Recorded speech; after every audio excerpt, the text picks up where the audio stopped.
Hey everyone, I'm Mark, and if you often get to cruise and wonder what on earth you're going to do until you get to your top of descent, you are not alone, and today we'll go over a bunch of items that you should be keeping an eye on during what is often the most boring part of the flight. We're going to be focusing on the checks you do for an IFR flight today because I think this is how most people actually do their flying, and we'll look at both the general aviation and the airliner side of things. Now, to be fair, what we're going to look at won't keep you busy for the entirety of a long cruise, but it'll give you a good idea of how frequently you should be checking in on things, and we're going to start by looking at what we should do first as we level off at cruise. For a piston plane, you'll have to decide if you want to set yourself up for the best economy, which will reduce your fuel consumption, or what I do most of the time is just set myself up for the best power setting instead. Some planes like the A2A Comanche come with a performance chart that you can use as a reference to know what combination of throttle and prop to use based on the altitude and temperature that you're cruising at. You can also find a lot of these tables online for most planes, but in the worst case, just backing it off a few inches of manifold pressure and bringing the prop back a couple thousand RPM so that everything is safely in the green should give you a nice balance of speed and reduced noise in the cabin.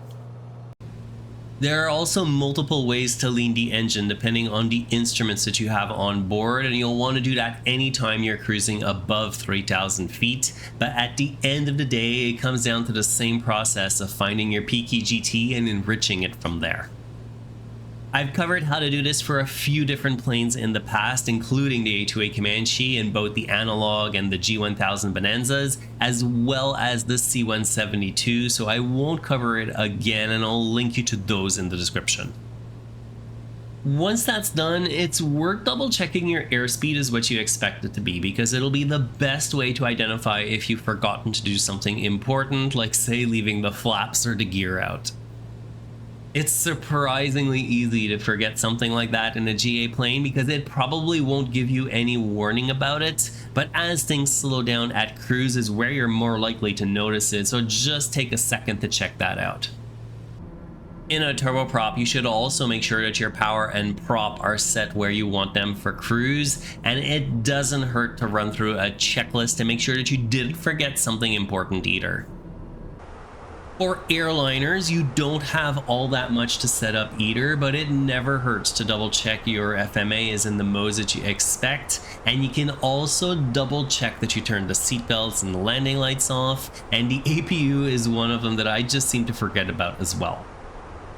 Another thing you can do from a visuals perspective here, just to make things feel more like the real thing, is to pull the shades down around the flight deck to get the look and feel right, although not every airliner in flight sim supports this. We're going to move on now to one of, if not the most important thing to keep an eye on, which is to check on your fuel situation at regular intervals. This is especially important if you're flying a plane with failures, because a leak is something that could actually happen, but even just strong unexpected winds could mess up your fuel numbers as well, and you might not be able to make it safely to wherever you're going. Either way, it's a good habit to have, and our SimBrace OFP is going to give us all of the information that we need to do it, and the section that we're looking for in this case is the flight log.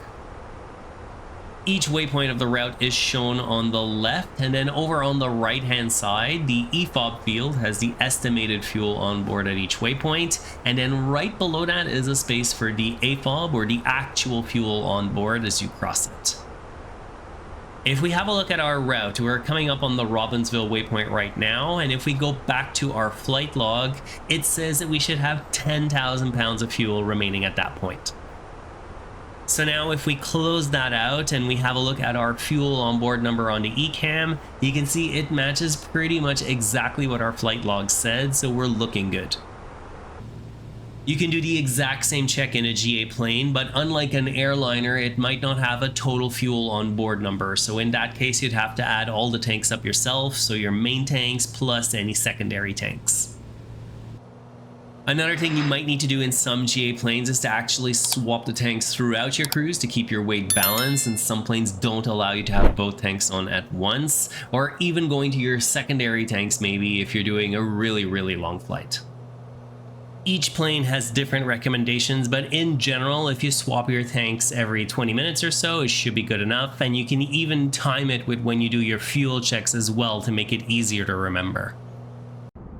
Alongside all of that, you can also keep an eye on how you're tracking from a time perspective by calculating the estimated time overhead and the actual time overhead for each waypoint in the flight log. Unlike the fuel on board fields though, you need to fill in both the ETO and the ATO yourself because it's dependent on your takeoff time. And just to give you an example, let's say that we took off on this flight at 1400 UTC. Just to the left of the ETO field, we have the en route time from the previous waypoint up to this one. And right below that, we have the cumulative time from our departure point to whatever waypoint that we're reached. That means that since we're coming up on Lauren here, we're supposed to cross it 23 minutes after departure. And since we took off at 1400 exactly, that would give us an estimated time overhead of 1423. Our clock in the plane is also saying it's 1423 as well, so our actual time overhead matches, which means that we're still on track.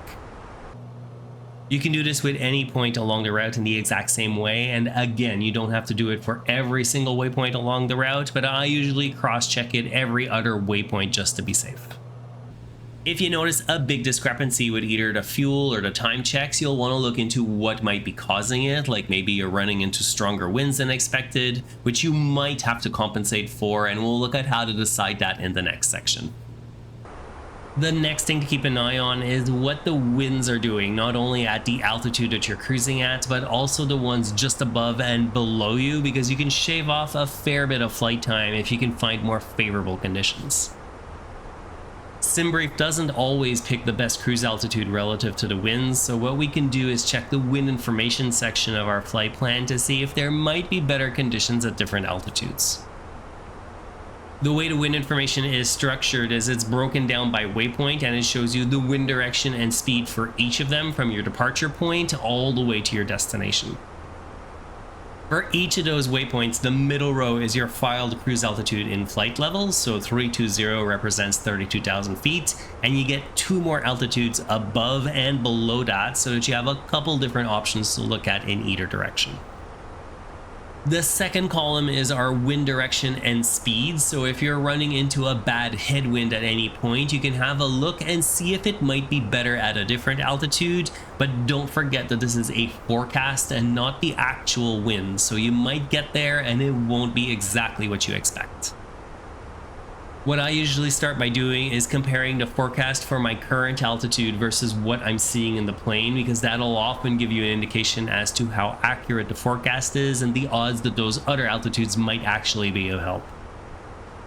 The other situation where you might want to consider changing altitudes is if you're getting bounced around a lot, which is especially relevant in a smaller GA plane, but it applies to all of them really, and in that case you'll really just want to go through that same process of trying to find a better wind condition.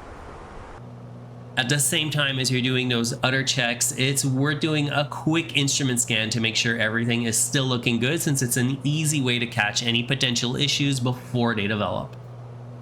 We can look at the basics, of course, like our attitude indicator showing that we're straight and level. Our altimeter is also displaying the altitude we expect, and I'll also glance over at the airspeed indicator to make sure that our speed is what it should be, either in knots or Mach, depending on the plane. Probably the most important thing to look at during your scan is to make sure that we're in the modes that we want to be on the FMA, which in an airliner and a glass cockpit is at the top of the primary flight display. Even in a more basic plane like the Comanche, there's still a display somewhere that'll tell you what autopilot modes you're in at any given time, and with that you get a full picture of what's going on with the plane in just a few seconds. You should also check what's coming up ahead for your flight, where it's going to put you along your route physically over the ground, as well as how far out you are from your top of descent. What you can do if your plane has no tools to calculate it for you is to use the 3-to-1 rule, which applies not only to GA planes, but also to airliners if you want to roughly cross-check the plane's calculation. What you have to do is take the thousands of feet that you have to lose, so 4 in this case since you're at 5,000 feet, and then multiply that by 3 to get an idea of how many miles out you should start your descent from. There is of course a VNAV mode in glass cockpits that you can use as well, but it never hurts to do these calculations by hand so that you don't rely too much on the automation. The last thing we're going to touch on is your descent and approach planning, which should be done before you start down from cruise because things get busy really fast from that point on. A lot of this is the same regardless of the type of plane you're flying, and you'll want to start by getting the latest weather report either from the plane's built-in tablet, or you can fall back to Flight Sim's default tablet since it'll also have the information on the weather tab. In certain airliners, you also need to get the descent winds loaded up so that it gives you the best VNAV profile possible. And the next step, again depending on the plane, is to do landing calculations to make sure that you can get it down on the ground safely in the current conditions. The default performance calculator is still a bit hit or miss, but most major add-ons have their own calculator that you can rely on instead anyways, and you'll typically be able to figure out which runway you're landing on from the weather report. On top of that, if you're flying with any kind of ATC, it should also give you a heads up as to what approach procedure you'll be using before you start down, so that gives you a good idea of what to expect. Then from there, you can head into briefing your different procedures for the approach, which can mean bringing up the charts and reviewing all of the information about your arrival that you need to adhere to, like any airspeed or altitude restrictions. For the approach, I also try to load up as much of it as I can before starting down, like the ILS and radio frequencies that you're going to need, because the last thing you want to do is be heads down during the approach trying to tune some frequencies in a hurry. With all of that in place though, your cruise should be a little less boring, so if you learned something useful today, please make sure to hit the like button and subscribe as well on your way out to get more content like this one.